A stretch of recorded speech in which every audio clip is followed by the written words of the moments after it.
Hey everyone, good afternoon, it's Deborah. I haven't done a video in about 3 days because I was celebrating Mother's Day. So, this is the video I promised you, part 2 of my accidents.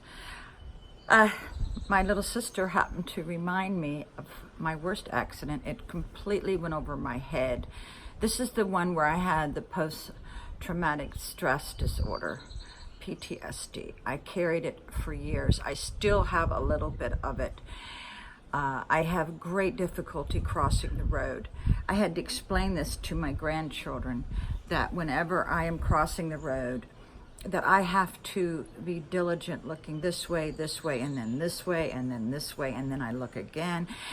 It is embarrassing, but I have to be very careful, because this is what I found out from this accident. Just because you see a car does not mean they see you.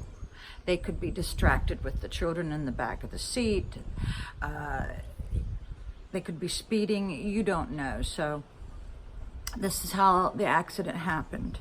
I was living in Satellite Beach, Florida, and the cops there are, at the time in the early 90s, they just weren't trained as well as the training that I received as a police officer, and I knew that. So I had 2 dachshunds at the time, Elvis and Professor Elliott was his name. And I was living, like I said, in Satellite Beach, and there was this lady across the road that seemed to always have a drink in her hand, and every time she would raise her garage door, it was doubtful whether or not she had the proper underwear, because this is why I know this. When she was raising her garage door, she would turn around to see if my husband was looking. She would gain an audience every time she raised this garage door. So we have to put that in there for you to understand where I'm coming from. So I had a screen door that just wasn't adjusted right, and I went outside to get something out of one of my vehicles. And I had told my husband at the time that I was going outside, so he knew where I was at. He was in the shower. So as I'm exiting out, Elliott got loose. Now, I had just obtained Elliott, and so I went and ran across the road to my neighbor's house to fetch Elliott. He wasn't trained. And as I was fetching Elliott, I saw a car coming down. Now, the speed limit is 25. And then all of a sudden, out of the corner of my eye, I saw Elvis. Now, Elvis was the love of my life. He was a long-haired dachshund, black and tan. And he's the only guy I slept with for 16 years. So he was special to me. So I saw Elvis coming out, and I panicked. I go, oh my God, he followed me everywhere. He's going to follow me across the street. So I had to get out of her front yard. In the meantime, I'm trying to pick up Elliott, and I'm trying to get the driver's attention and then keep an eye on Elvis. So it's 3 things going on at once.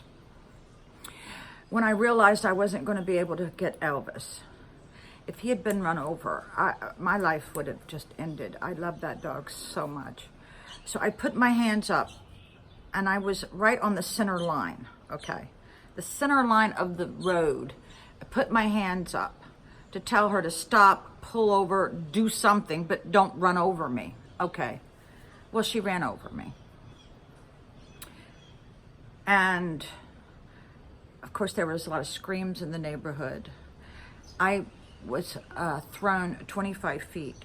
My shoes ended up like 50 feet away from my body. That was how severe the impact was.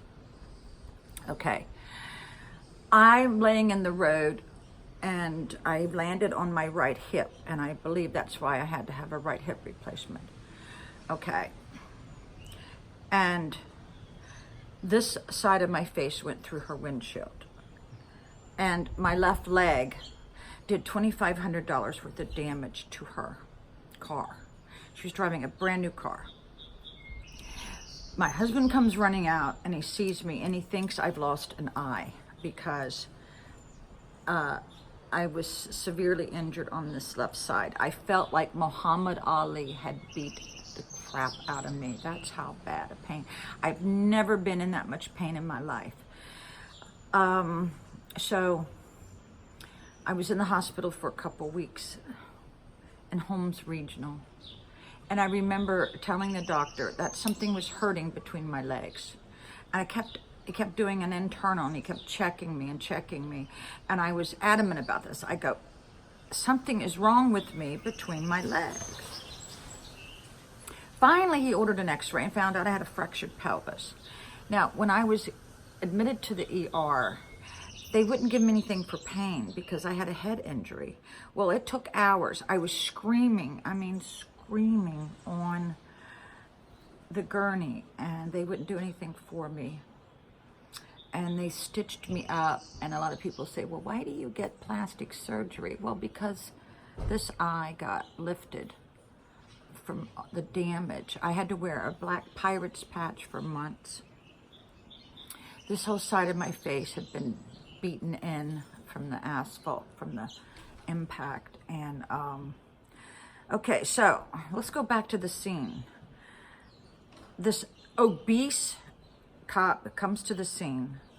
Anybody who knows anybody, when you've got traumatic injuries such as mine, he should have called for an accident investigation team. He didn't. And he actually removed evidence from the scene. He picked up my shoes, put them somewhere else. He did not take any photos. I mean, this was such a mess. Like, everything was blamed on me. Well, if you ever see a pedestrian in the middle of the road, you know, you'd think that you would have some rights. Well, the captain of the police department said, no, you don't have any rights. This is what an idiot he was. And he actually told my husband, as he was trying to pick up my body or wait for the ambulance, he told the cop, we called him Fat Fry. Excuse me. This chokes me up. Fat Fry. Now, he had terrorized all the teenagers in this neighborhood, so I think I have the right to call him Fat Fry. He told my husband, get back in the house. You don't tell a loved one to get back into the house when a significant other is being loaded onto an ambulance. So Elvis and Elliott was okay. I wasn't. Now, come to find out, later investigation, because I was throwing a fit, I found out, number one, she didn't have insurance on a new car. I told the state police. She was driving over the speed limit, and she admitted to that, and they still did not charge her. The state police did not charge her for anything. And I kept thinking, how can someone have a brand new car and not have insurance? So the message here is always carry uninsured motorists, because I had that addendum or rider on my insurance. It covered my $10,000 medical bill. The police were not on my side because, excuse me, I should have brought some water. They were not on my side because I knew that they did not do their job. The only thing, the outcome of it, is that they made Fat Fry go to manners school. What cops need to go to manners school? Well, they made Fat Fry go to manners school. Now, I actually got the lady to sign something saying she would pay me $100 a month, because come to find out, they were leasing a gas station in Cocoa Beach. They didn't really own anything. So I did get them to sign this. Well, evidently I found out they went back to Korea. She never gave me the first dime. And I'm still suffering from this. So, now, karma. The cops who did not support me in this, I hate to tell this part of the story, but karma does play a huge part in people's lives. A month later, I'm still using a commode beside my bed.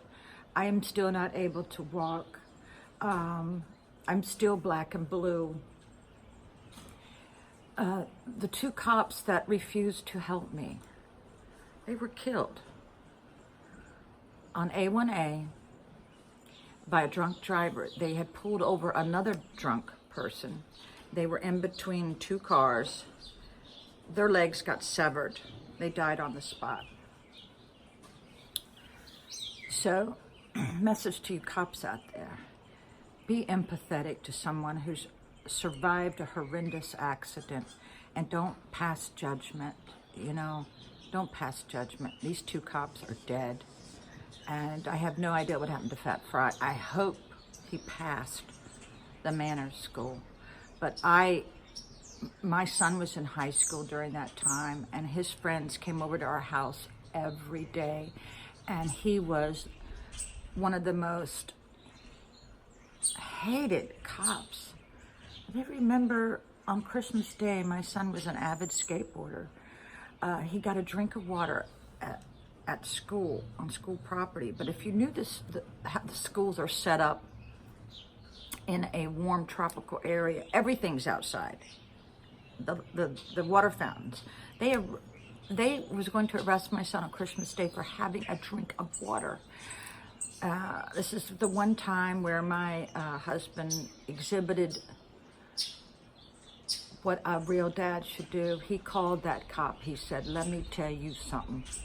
You better bring my son back to this house without pressing any charges." Yeah, thank God my son didn't get arrested. He's only like, 14 at the time? I mean, practice some discretion, okay? So that is my biggest accident, the worst accident, and I still carry the trauma from it. For many, many years, I replayed the accident scene over and over and over again, saying, what did I do wrong? Well, the lady who always had a drink in her hand, they interviewed her. She was probably drunk when they interviewed her. "Oh no, she was just in the middle of the road, blah, blah, blah, blah." No, I had my hands up. When someone is in the middle of the road with their hands up, what would you do? You know, evidently she didn't see me. Come to find out, she had her children in the back seat, and they were not seat buckled in. So, but you know, she admitted guilt when she signed this contract, but I never got the first dollar, not 1 penny from this. All right, everyone, have a good day, and watch how you cross the road. Never, ever let your children walk down the side of the road. That in itself is a huge, huge no-no. You might trust your child, but you don't trust the person behind that wheel.